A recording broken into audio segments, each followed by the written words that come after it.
Posibleng umabot pa sa loob ng 3 hanggang 6 na buwan bago aprubahan ang panukalang batas na naglalayong tanggalin ng system loss charge sa singil sa kuryente.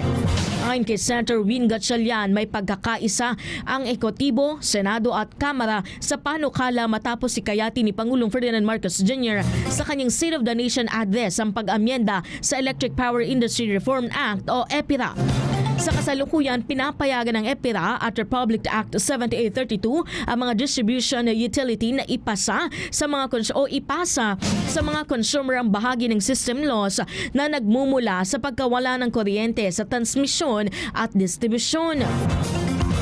Binigyan din naman ni Gatchalian na mahalagang maglabas ang mahigpit na regulasyon ng Energy Regulatory Commission o ERC upang matiyak na hindi itatago o ililipat sa iba pang singil ang dating system loss charge kapag naisabatas ang panukala.